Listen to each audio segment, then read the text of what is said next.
inspection from the City of Des Moines Office of Housing Safety. Your only guarantee that property is a safe and sanitary place to live. Besides, it's the law. So before you agree to rent, ask the landlord to show you the certificate of inspection, or call the Office of Housing Safety at 283-4046. A public service message from the City of Des Moines Office of Housing Safety.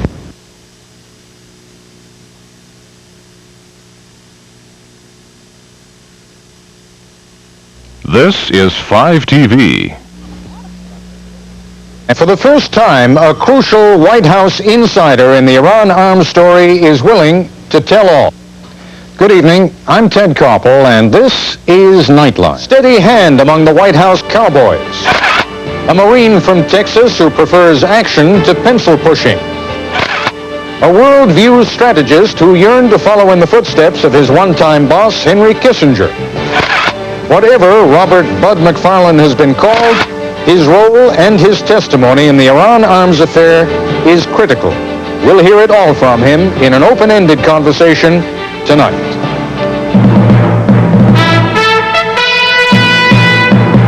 This is ABC News Nightline. Reporting from Washington, Ted Koppel. Last week, my colleague Barbara Walters reported in some detail on the now famous mission to Tehran last May, a mission that was intended to bring about the release of 4 Americans being held hostage in Beirut in exchange for a shipment of U.S. weapons to Iran. The mission collapsed, Barbara reported, because the leader of the U.S. delegation, Robert McFarlane, rejected an Iranian proposal that the exchange take place in piecemeal fashion.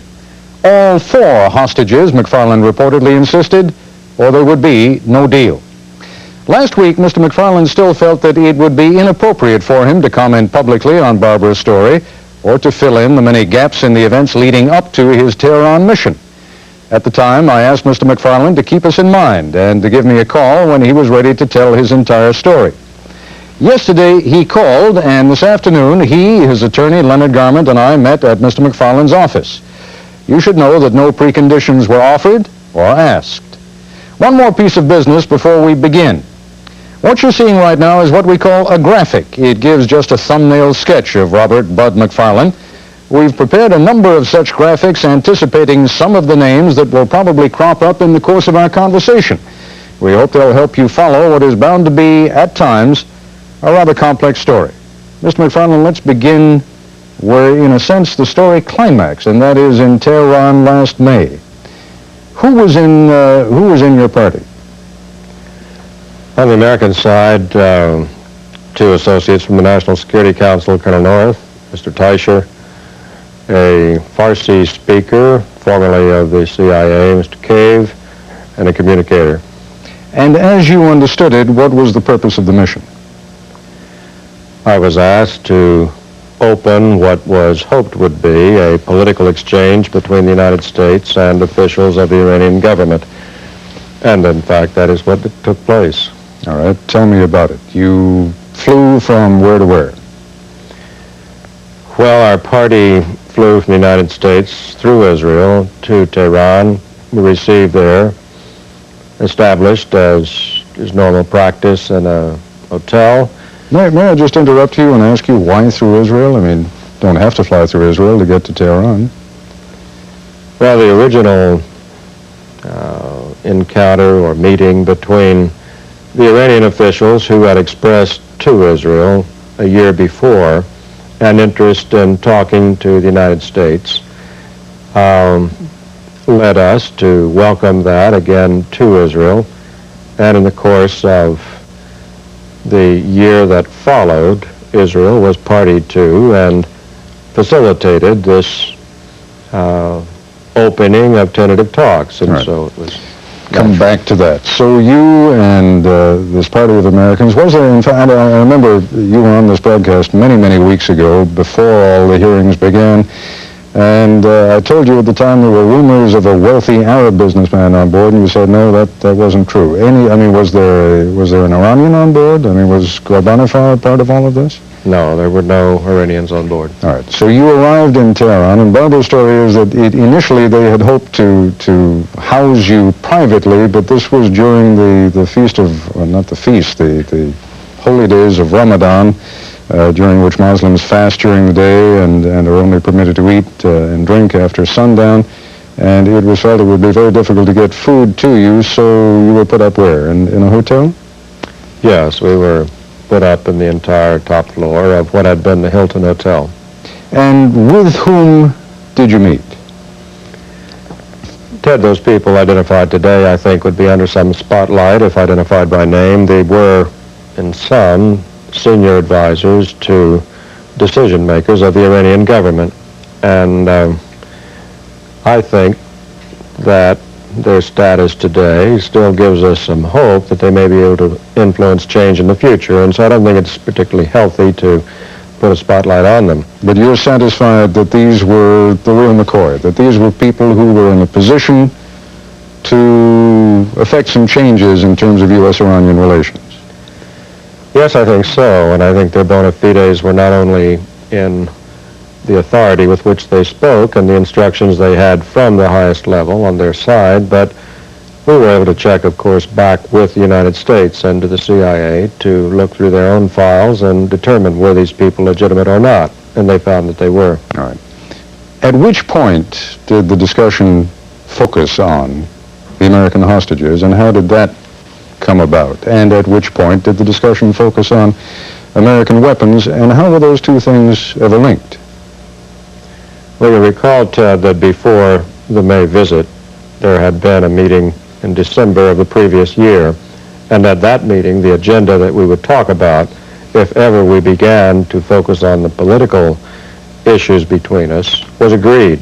And so when I arrived in Tehran, it wasn't a matter of trying to fix that agenda. It included how we viewed our interest, why we opposed Iranian policy, how we saw that they were vulnerable to Soviet and other pressures, and finally, what possible areas of common interest might there be. Well, we talked about each of those things each day with senior people. However, we made it very clear at the outset that if indeed you are what you say you are, and you are devoted to change as you say you are, a measure of that in my mind, in my government's mind, is can you do the very simple thing of demonstrating that you can effect the release of Americans? Now, it wasn't a matter of this being kind of a quid pro quo so much as our telling them, look, if you really are able to change things, then surely you ought to be able to release hostages. Let's see that as a test of your own bona fides. Any hostages? A hostage? A couple of hostages? 4 hostages? Barbara's story, as I mentioned at the top of this broadcast, said that you were very insistent that all 4 hostages be released, and that they, the Iranians, were equally insistent that they get American weapons before you get all the hostages. Well, Ted, I had nothing to do with the negotiation over hostages. However, before I represented our government in opening a political dialogue, it was clear that it would have been fruitless to do that if these people with whom we dealt had already betrayed us or dealt in bad faith. Now, I was told that before I ever went, an arrangement had been concluded through which all of the U.S. hostages, that's 4, and Mr. Buckley's remains, would be turned over before I ever started this dialogue. Now, when I arrived, and that was not the case, it made clear that either they were acting in bad faith or they did not have the influence that they had pretended. In either case, there was no point for me to begin to try to renegotiate terms that they had already violated. So it seemed to me unwise and beyond my instructions to try to start over again. Your instructions came from whom? The president? That's correct. And the president had made it clear 4 hostages or nothing. The president made it clear that the arrangement reached before I ever went was to be fulfilled and not renegotiated. Okay, I want to get into who it was who made that arrangement and what it was the Iranians wanted in exchange for those hostages when we come back. We'll continue in just a moment.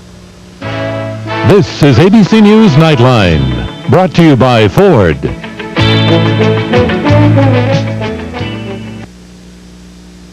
Four years ago, Ford Escort became the world's best-selling car.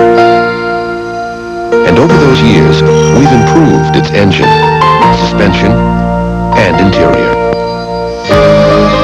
Here's one thing we haven't been able to improve upon for 4 years running. Being the world's best-selling car. This is Escort. Have you driven a Ford lately? If you're looking for a simple way to apply for the American Express card, simply pick up one of these, because now you can apply over the phone. Just call 1-800-THE-CARD. I can barely breathe. Before and Afrin. Better. For relief without drowsiness or jitters, Afrin's the spray doctors and pharmacists recommend most. Suffocating. Before and Afrin. I can breathe. Last week on 5 TV News, we kept you informed with up-to-the-minute live coverage at the Iowa Packing Company in Des Moines and the local controversy in Carlisle. Joanne Merrigan talked with Iowans about their reaction to Governor Branstad's proposed gas tax hike. Jeff Nowakowski was on hand as Newton's Jody Collins learned his case will go to trial. And Diane Daniels told you about a possible blood bank supply shortage. 5 TV News at 5 and 10. We're bringing you your news 7 days a week. If it's been a while since you visited the Des Moines Arts Center, boy, are you missing out.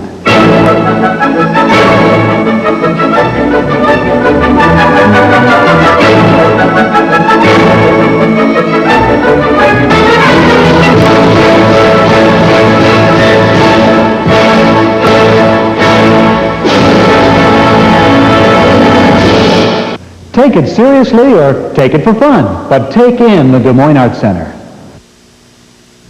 Thousands of elderly Americans are being forced into nursing homes because Medicare is no longer paying for care at home. Tomorrow, watch ABC's World News Tonight. Continuing our discussion now with Robert McFarlane. Mr. McFarlane, you're telling me something new when you say that the hostages were supposed to be released upon your arrival. That was the only condition?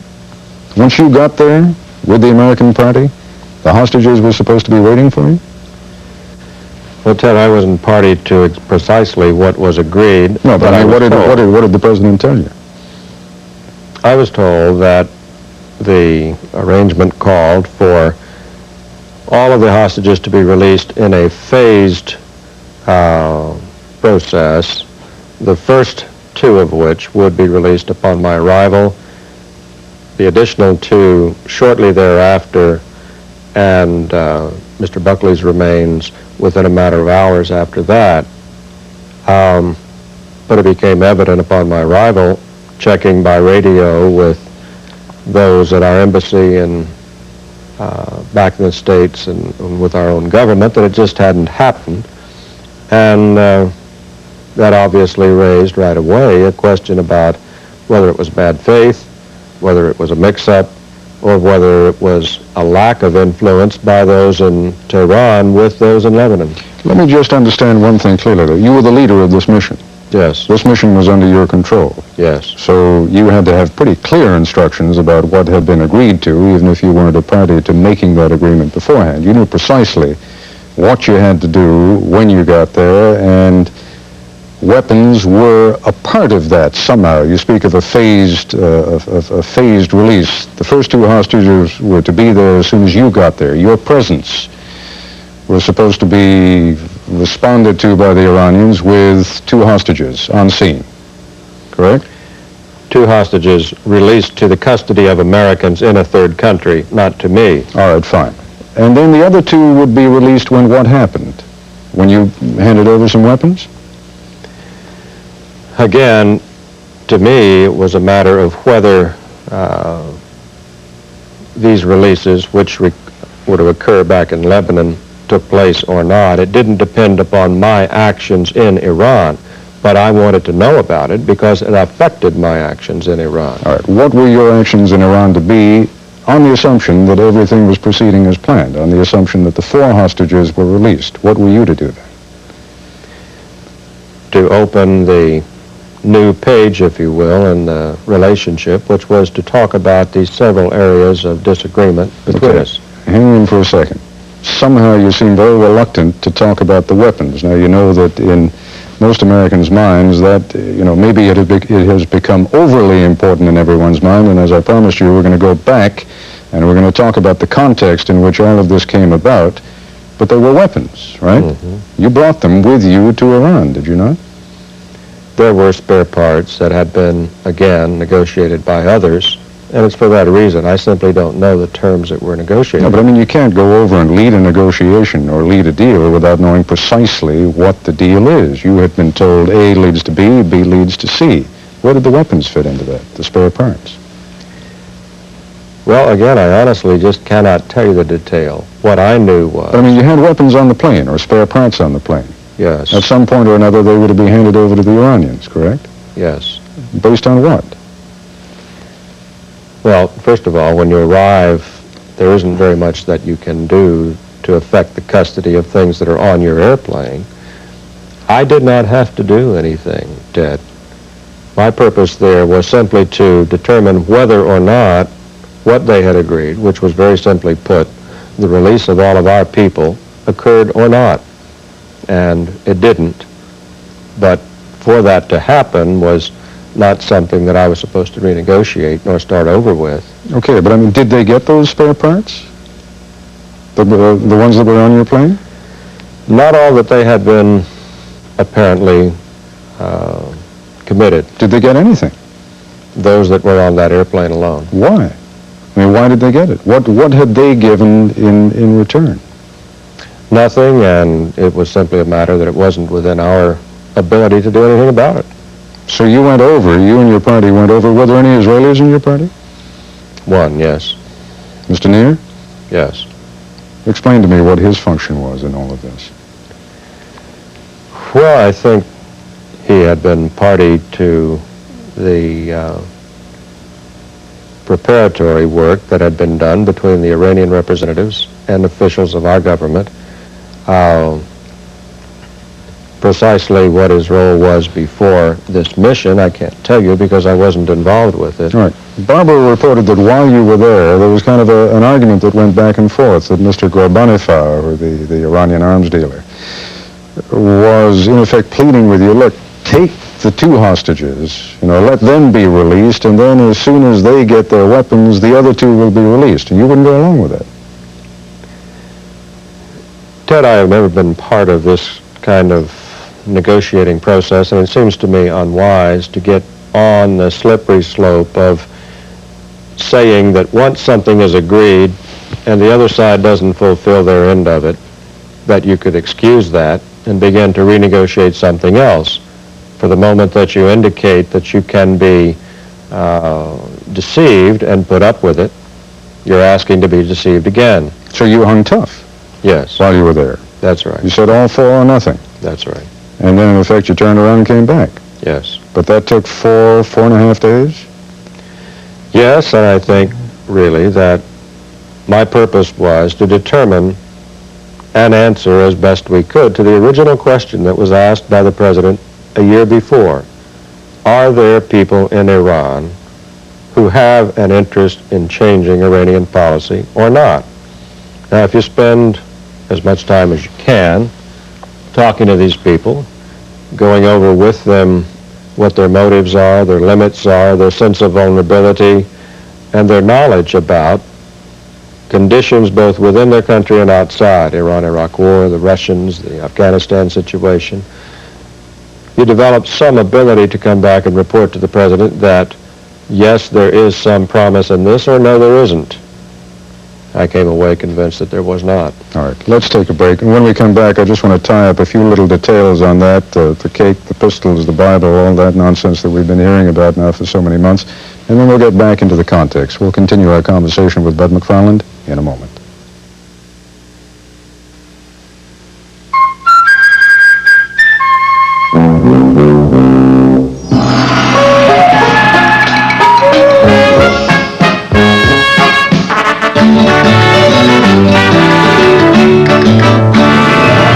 Sheraton, we know that little things mean a lot. That's why just one number gets you reservations at any Sheraton in the U.S. or 63 countries worldwide.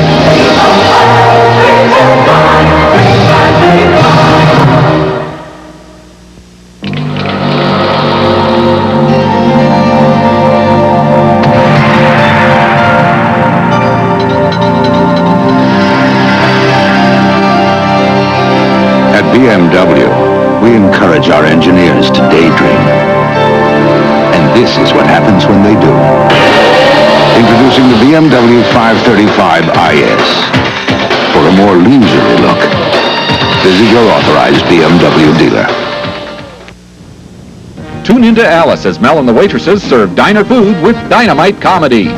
Hey, can't you just see me sitting proud behind the wheel of a big rig?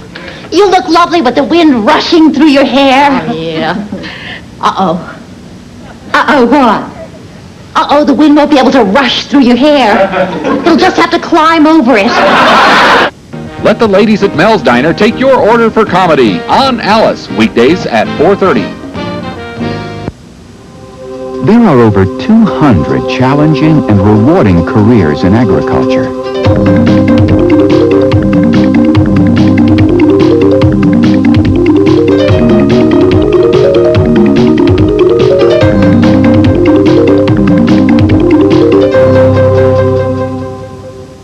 200 challenging and rewarding careers.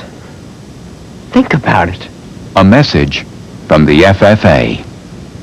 A good meal. Most of us take it for granted. But for millions of Americans, it's something they seldom see.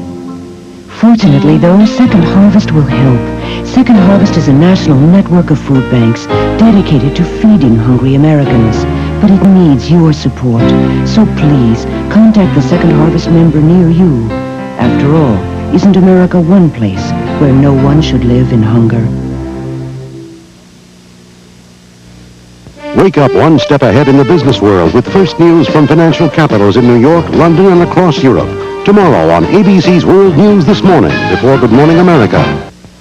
Have you been fired? Tomorrow, age and sex discrimination, what you can do about it. Also, do you need to buy insurance when renting a car? Find out tomorrow on Good Morning America.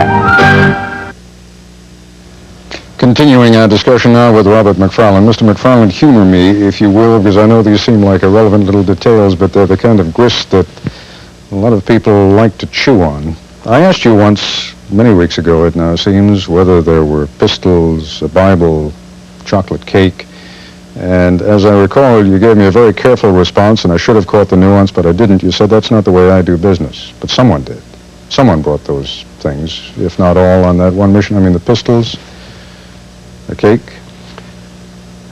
Well, Ted, it has, as you say, something apparently trivial taken on in importance, and I understand it, because it's a measure of whether or not I'm telling the truth or not. Simply put, there was a cake on the mission. I didn't buy it, bake it, cook it, eat it, present it, or otherwise get involved with it.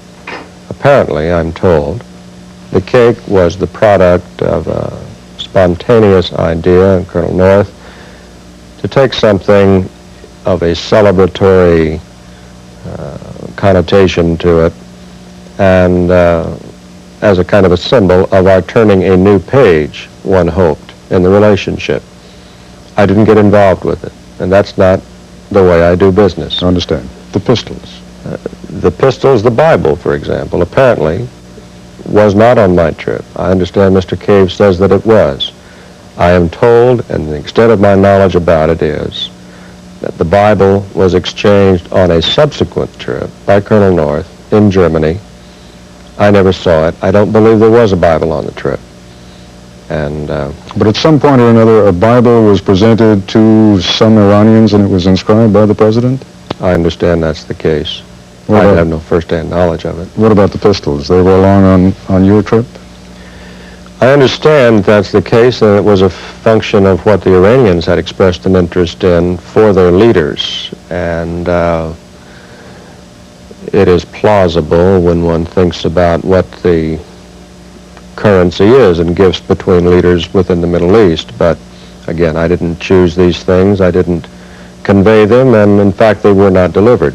All right, just to dot another couple of I's and cross another couple of, well, really only crossing one T, I guess, on the prelude to this particular mission, you were given your instructions personally by the president? How did that happen? He called you into the Oval Office? I mean, you were in effect called back out of retirement to do this mission, right?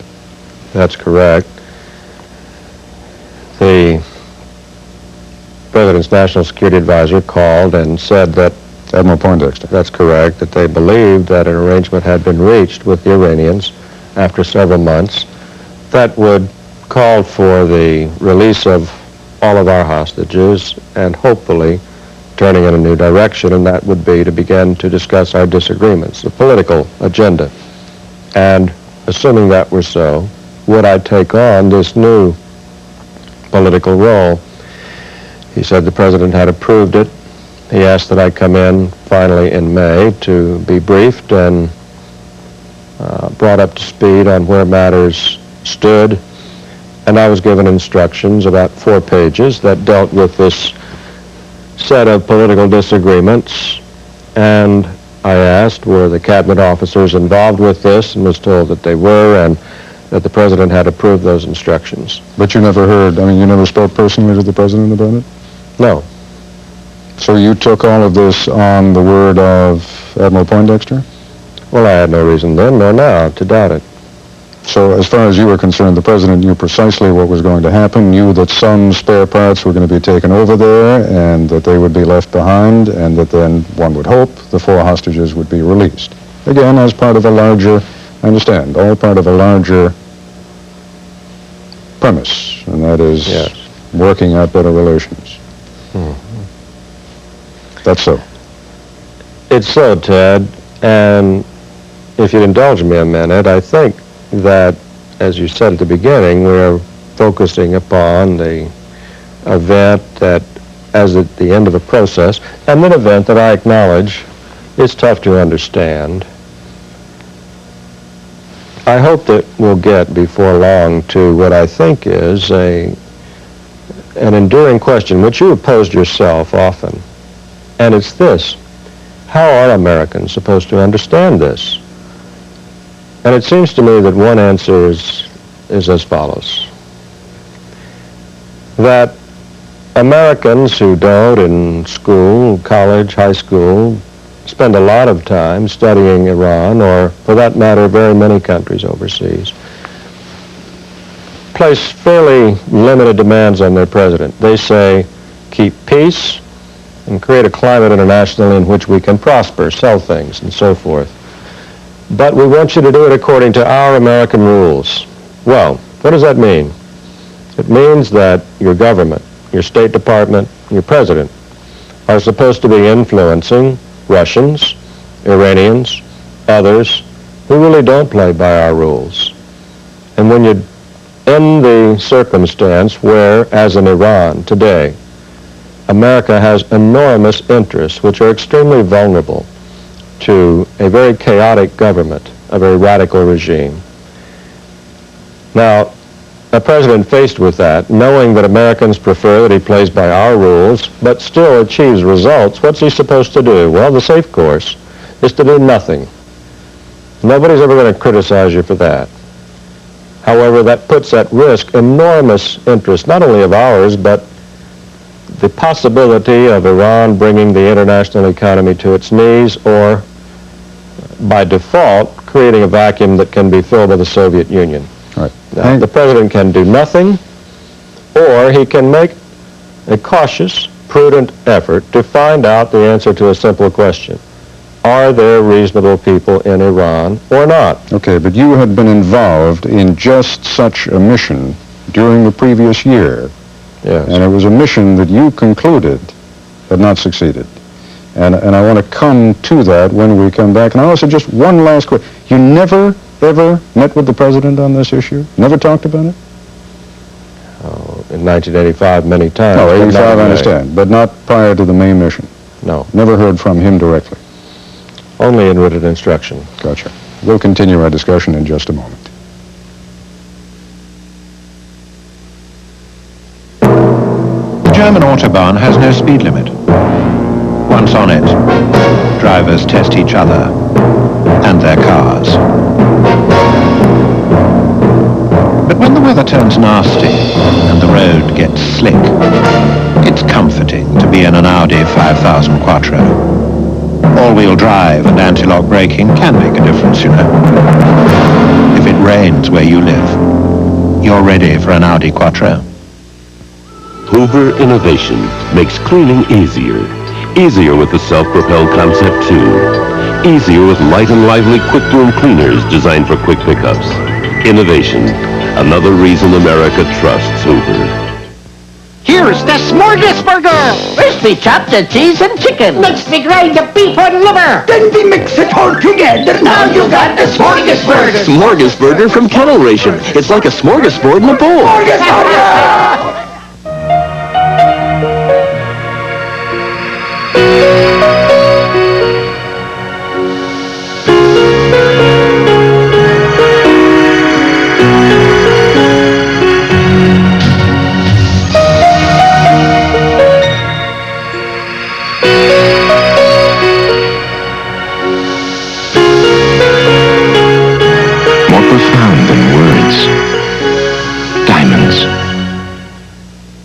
Can't believe it. In just 1 week, I lost enough weight to actually see the difference. SlimFast is making a pledge. Give us a week, we'll take off the weight. I use SlimFast for breakfast and lunch. It was delicious, and in just 1 week, I lost weight. The SlimFast plan can live up to its pledge because each shake is a nutritious, low-calorie meal. My husband didn't think I could lose the weight. Boy, was I wrong. The SlimFast pledge. Give us a week, we'll take off the weight. Also try SlimFast chocolate bars and cookies. Ma'am, excuse me. Could you help me, please? Sir, could you help me, please? My little girl, she needs blood. Could you help me? I'm sorry. Somebody, please? My daughter, she needs blood. Could you please help? Somebody help me. Imagine if you had to ask for blood to save the life of someone you love. Next time the American Red Cross asks, give blood, please.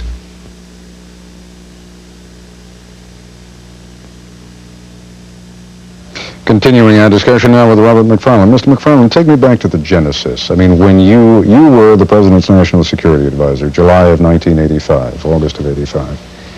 Where'd you get the first word that there was some interest on the part of the Iranians in talking to you, and that there was a feeling that it might be worth your while to respond?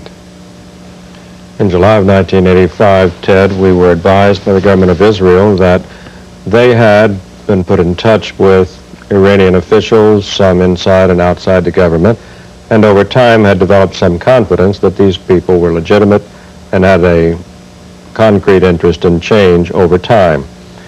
They posed as an option to us because the Iranians had asked, did we have any interest in talking to them? This was not something imposed, forced, or otherwise coerced by Israel. Just put an offer. Put a name on this. This is David Kimchi, is it? That's correct. All right, so David Kimchi, comes to Washington, talks to you? Yes, in early July of 1985, and we went to some lengths to hear the history of their own dialogue with these Iranian people and why they had confidence in them. It was persuasive. I reported it to the President and to other cabinet officers. The President thought about it and concluded that, yes, it was in our interest to have an exchange on political issues. Now, Kimchi made 3 points to you. What were they? Basically that they wanted to talk about renewing some kind of discussion on political disagreements, that he believed that ultimately arms would become an issue because these Iranians, if ever they were to be in a position to defend themselves and influence the government, would need more power, and that could only come from the army. And his 3 points were, are you interested in the political dialogue? Ultimately, if it comes to that, are you Americans prepared to sell arms? If you are not, how would you feel about Israel doing it? I reported that position to the President. He discussed it with his cabinet officers, ultimately reached the decision that, yes, we were interested in a political dialogue. No, we would not sell arms. If Israel did so, they could indeed count on us to provide, sell replacements. With that authority that was with the President's full weight of support, Israel had license then to pursue these goals, and they did. Now, this is also coming at the same time, just to kind of take it chronologically here, Mr. McFarlane, this is coming at the same time that the hostage families, the American hostage families, meet with the president. I believe that was in July of '85 also.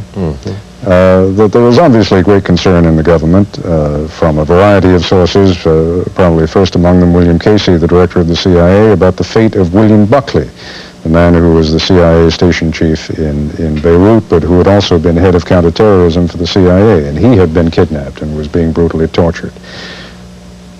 Did any of this ever come up in conversations with the president? Did he ever express an interest in, I don't want to use the term linkage, but in making all of this a part of the process?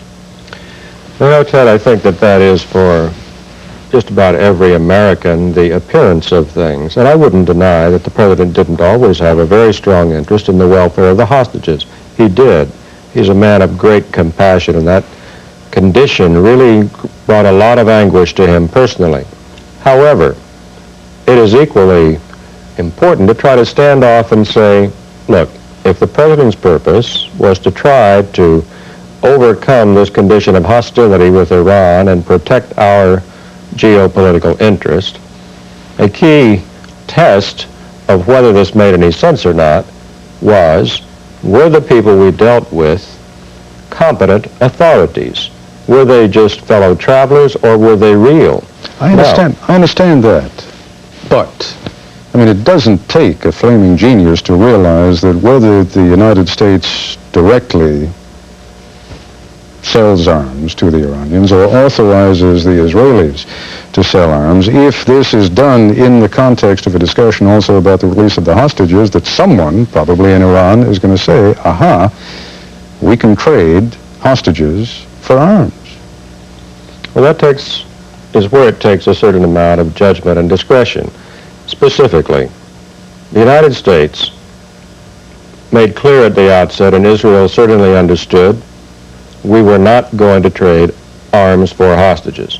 Now, I can distinguish between that and the need, not only in Iran, but in virtually every government that has changed hands in the Middle East in the past generations, that whoever aspires to govern in Iran, and let's say that they are sensible, right-minded, pro-Western people, are vulnerable. And to be able to succeed in getting into authority, they're going to need to have support. It's going to have to come from the Army. Those people in the Army measure whether they ought to follow these people or not by whether they have any influence or not. And that concrete evidence is often in the way of arms in the Middle East. Now, I don't pretend that's Jeffersonian democracy. It isn't. But it is real, and it has occurred time after time and brought good governments and bad into power throughout the Middle East. Okay, we have to take a break. What I want to do when we come back is, my understanding from our conversation this afternoon is that you and the president had kind of, and indeed the cabinet, had kind of set a time period. You were going to test this, see how much progress you could make in a relatively short period of time. I'd like to talk about that when we come back. We'll be back in just a moment. Do you have a cold? I'm congested. I have a cough. My nose is running. I'm achy. Will you take 2 Contrax tablets? Sure. The fact is, not Actifed, Contact, Dimetap. None of these can do what Contrax multi-symptom cold reliever can, because all by itself it relieves every major cold symptom. I feel terrific. I feel like a human being again. Pam Herter has just found out what it means when we say Contrax, that's all, nothing else. From Bristol-Myers. Shearson Lehman Brothers, January 1987, where we stand. While the stock market may be near its all-time high, we believe it will go even higher. While interest rates are the lowest in a decade, we believe they will go even lower. Therefore, we believe selective stocks and bonds represent opportunities that cannot be ignored. What do you believe? Talk with us. Shearson Lehman Brothers, minds over money. I like living dangerously. This sure is one dangerous family to live with. Well, there are certain things about being a Colby. It's freedom. It's competition. It's power. Sometimes when a family's so close, people take liberties. Your brother, your wife, it's times like that pit Colby against Colby. You see, there are some things one cannot forgive. They're all part of the family on the Colbys. It's the most live 3 hours on television. Some of music's hottest stars like the stage. Robert Palmer, Whitney Houston, Run DMC, Peter, Paul and Mary, Janet Jackson, George Strait, Lionel Richie in Australia, Genesis, and more. Plus, an award of merit honoring the King, Elvis Presley. Diana Ross hosts the 14th Annual American Music Awards live Monday. I feel good! I was attracted very early on to what my father did. Doing harm. We would spend hours upon hours arguing journalistic and broadcast standards, and never tired of it. And to this day, I will sit at my desk and struggle over an if as opposed to a but in a piece of copy, because that's exactly what my father drummed into me. That's nice. Peter Jennings on World News Tonight.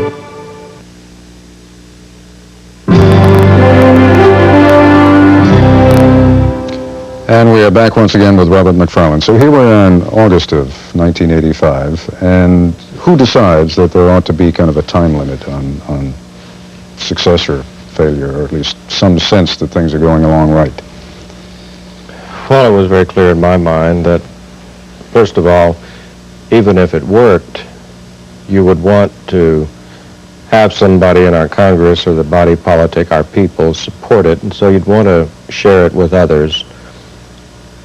The alternative is that nothing can be kept secret for very long, and you were confident that even if it didn't break in the U.S., it was going to break in Iran pretty soon.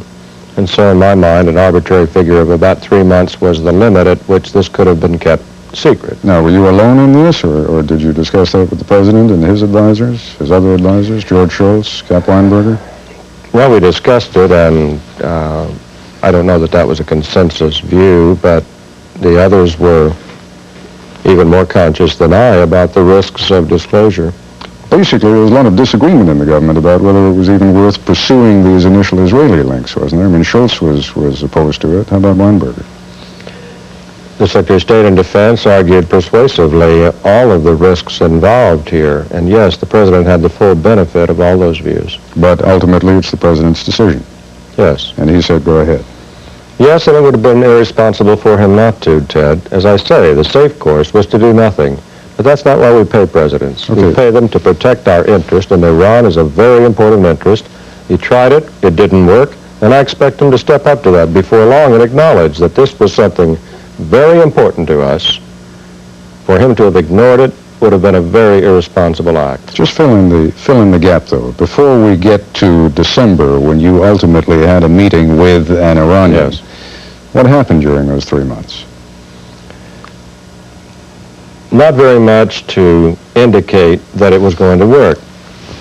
Our hopes originally, the President's hopes, were that in that 3-month time we would be in touch with Iranian officials. That didn't happen. Secondly, what did happen was that the emphasis from the Iranian side became on arms. Well, neither of those outcomes served our interest, and the President agreed. And in November, when we got back from the summit and he thought through the results of the past 3 months, he agreed that we ought to insist that we need to deal directly with Iranian officials in Iran. You had been dealing through the Israelis all along here? Yes, with their help. So, I mean, at no point during this 3-month period had you met directly with any Iranian officials? That's correct. And what were the Israelis telling you at this point? I mean, you must have expressed a certain sense of frustration. And with whom were you talking? Were you still talking with Kimchi, or was there any connection at this point then with the Prime Minister, with Shimon Peres?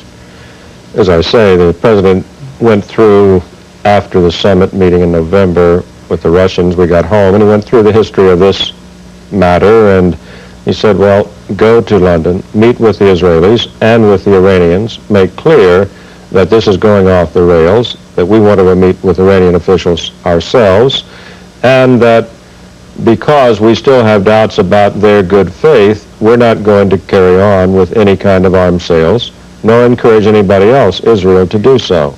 So he was that. So at that point, he what? Told the Israelis no more arms to the Iranians?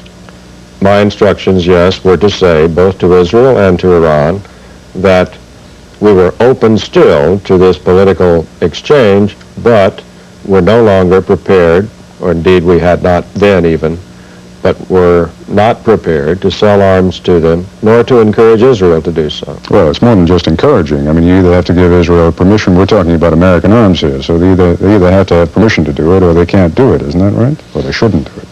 Well, and they wouldn't, even if they could, because they need them. Who needs them? Israel does. Oh, you're talking about, in other words, they were counting on the United States to replace anything that they passed on to the Iranians. By purchase, yes. All right. I would like to get next to a meeting that you then had in London with the Israelis and with an Iranian, but we're going to have to take another quick break, and we will come back to that meeting in just a moment.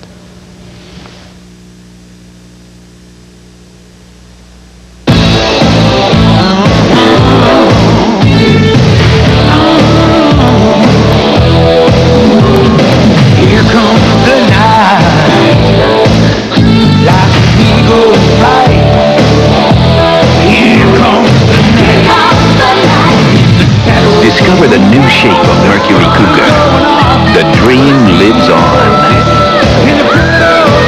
Mercury, the shape you want to be in. My dandruff shampoo is good. Maybe you should try something else. My dandruff shampoo really works. Maybe you should try something else, like Selsun Blue. Doctors and pharmacists recommend Selsun Blue more than all other leading brands combined. What that means to you is no leading brand gets rid of dandruff better than Selsun Blue. It's #1. And like all Selsun Blue formulas, new extra medicated Selsun Blue is for serious dandruff, with the ingredient recommended most by doctors. It's not only a night of sleeplessness. Tonight, there's pain. But now Unisom Dual Relief breaks the barriers of sleeplessness and pain. Unisom Dual Relief combines a new formula sleep aid with aspirin-free pain relief. Medicines proven effective to help you fall asleep fast and put pain to rest. Tonight, break the barriers of sleeplessness and pain. Take new Unisom Dual Relief. Guess where Bill is? Blue chip Bill? Gotta be Wall Street. No, he joined the Peace Corps. I thought that went out with the 60s. The Peace Corps. It's creating food systems in Africa, building homes in Costa Rica, and turning deserts back into forests. It's fighting malaria. It's making a friend. It's working side by side. It's teaching math and learning French. It's teaching the deaf to sing. It's hands-on and hats off. It's 25 years of Peace Corps know-how and 2 years of experience that will last a lifetime. The Peace Corps. It's the one chance you have to stop dreaming about a better world and start doing something about it. Bill, I can't believe it. Peace Corps. The toughest job you'll ever love.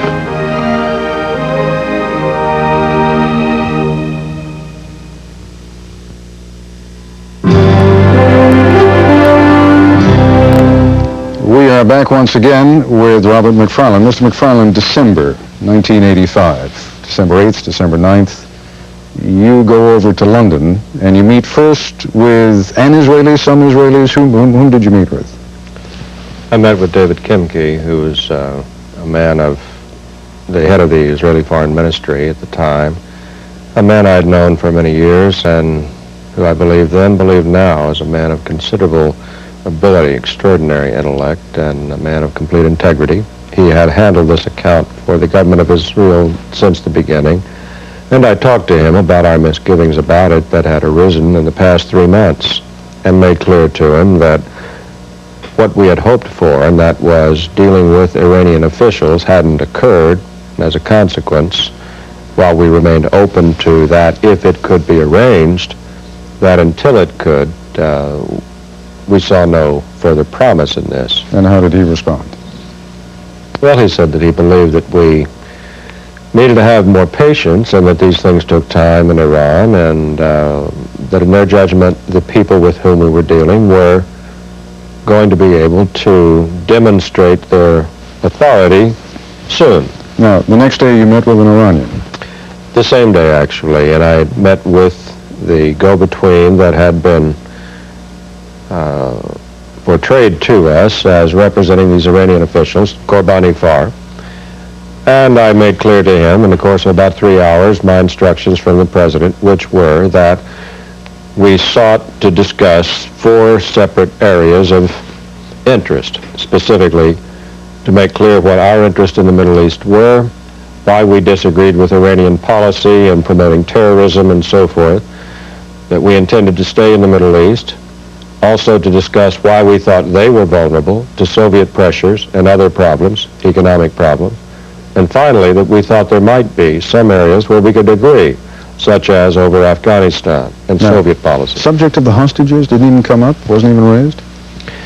It did ultimately, because we made clear, I did, that if they were what they said they were, these people in Iran, people of authority who wanted change and of competence in positions of power, how were we to believe that if they couldn't use that influence to release our hostages? In short, it was a simple matter of credibility in terms of how we saw them. And how did he respond?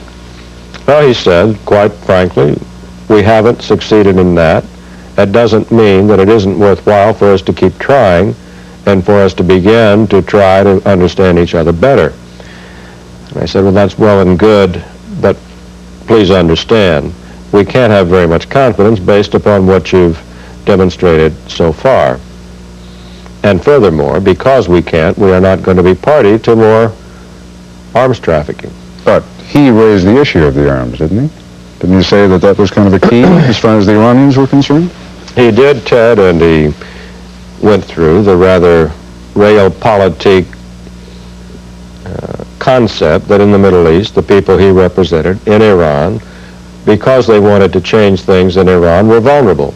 And over time, in order to engender this broader constituency from the Army and the Revolutionary Guards, they had to have weapons. They had to have weapons. And they wanted them from you, from the Yes. United States. That's right. Tell you what, we're going to take a break, and when we come back, I hope we're going to be able to kind of square the circle and bring it back to where we began and possibly get some insights to who a few of the other players were and what they were doing and how they managed to do it. We'll continue our conversation in just a moment.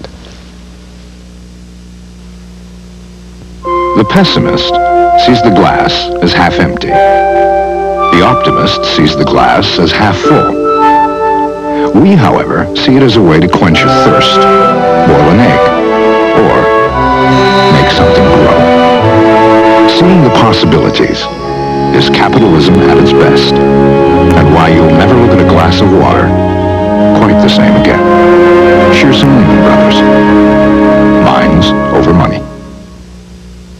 Today, for your tough headache pain, there's a superior level of pain-relieving strength, Nuprin strength. Beyond regular strength aspirin, beyond extra strength Tylenol, there's Nuprin strength. This medical study proves too little Nuprin give more pain relief than extra strength Tylenol. So Nuprin stops headaches better. And remember, Nuprin is gentler to your stomach than aspirin. For strength beyond extra strength Tylenol, Nuprin strength. No diet in the world will help you lose weight until you do one thing. Control your appetite. Everything's a lot easier with Dexatrim. I'm not hungry, so I lose weight. Dexatrim. You can't buy a stronger appetite control formula without a prescription. Just one capsule works all day to help you lose weight. With other diets, I was hungry. With Dexatrim, I wasn't hungry, and I lost the weight I wanted to. Extra strength Dexatrim. No diet capsule works harder to help you lose weight. When you lend a helping hand, you give yourself away, becoming something so much more than words could ever say.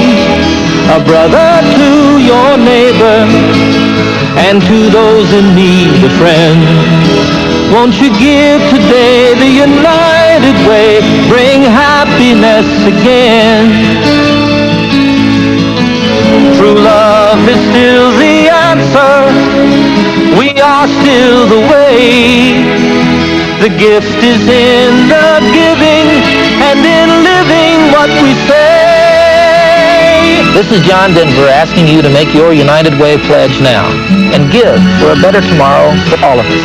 And thanks, because thanks to you it works for all of us, the United Way.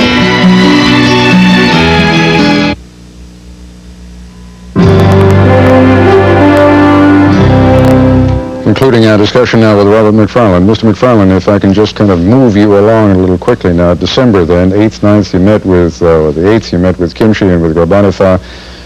Would it be fair to say you were depressed when you came back? I mean, you felt that it had bombed out, it had failed. And did you convey that to the president? Yes, I did. Personally? Yes, 2 days after I got back, Secretary of Defense was there and other senior officials, and I think bombing out may be a little bit too, not quite cover the scope of things, Ted. No, it hadn't succeeded. The mission had not the borne original fruit. purpose hadn't panned out, and I thought that it probably ought not go ahead because even though these people were well-meaning, they were not yet able to deliver. Did the Secretary of Defense agree? Yes, he did. Who was there from the CIA? Was the director of the CIA there? Director was out of the country. I believe Mr. McMahon was there. His deputy? Yes. And did he agree? Yes. Secretary of State, was he there? He was in Europe at the time. But he had been more or less opposed to this all along. That's right. Did the president indicate what his plans were, or that he was accepting your advice, or did he just retain his own counsel? Said he would think about it and didn't reach any decision at the time. Seemed to concur with the view of the Secretary of Defense at the time. It must have come, and you then resigned, or you had in fact resigned a few days previous to that. You were no longer a member of the National Security Council. Now somehow between that time, in December of '85, and in May of '86, when you were called back and asked to undertake the mission that we talked about at the beginning of this program, a lot of things have been going on, and I must ask you in the couple of minutes that we have left, do you understand how so much control ultimately ended up in the hands of one of your former deputies, Lieutenant Colonel North, how people like retired General Richard Secord ended up in... I mean, where did all these people come from, and how did they suddenly undertake all these other things? I mean, including siphoning out some of the money and sending it to the Contras. How did any of that ever come to pass, do you think? Well, Ted, if it did, and it's out of place for me to comment on it, really, because I wasn't in the government at the time. But, I mean, Oliver North told you that it had, did he not? I mean, when you were coming back on that plane together in May. Well, with what authorities, under what approval, again, I don't know any of those things. If your point to me is, the decision apparently to close the program in December, how did it start again? How did it start, and how did it get into the hands of, a relatively low-ranking man, Lieutenant Colonel in the Marine Corps, who was not even heading up the National Security Council, one of the top people? Well, Ted, again, I don't think that it is clear yet just where the level of authority was. And to say that it was entirely in Colonel North's hands, I think is unfair. I don't know that. I know Colonel North to be a man of considerable judgment and integrity, as is Admiral Poindexter. I have to ask you the question. Is it possible that the president could have authorized all of this? Or to put it another way, is it possible that all of this could have happened without the president authorizing it?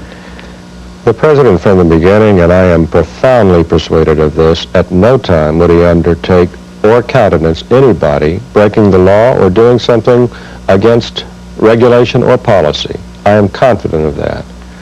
The president was throughout concerned that we try over time to move away from hostility with Iran and back towards some condition of normalcy if we could find anybody that was normal.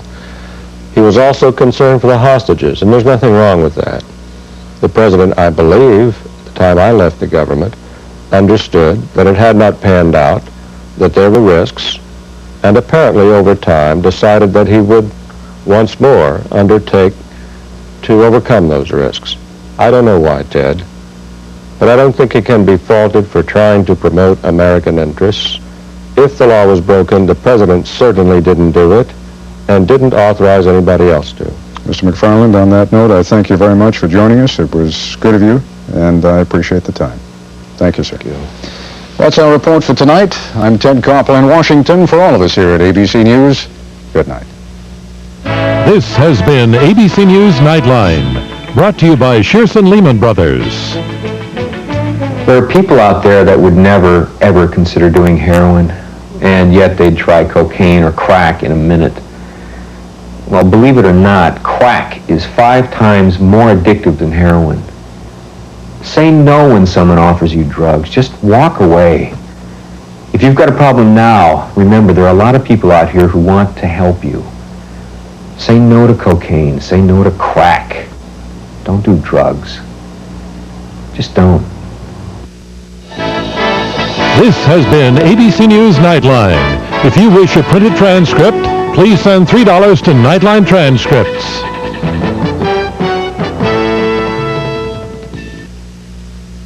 Wednesday, it's a Balky banquet. They make fun of me at the market. With a menu from Mypos? They said, price check on pig snouts. Perfect strangers, then. You're tampering with the forces of nature here. A magic love potion, Blast off. could make anyone head of the class. Tomorrow. This is your TV station, 5 TV. My turn. 2 more.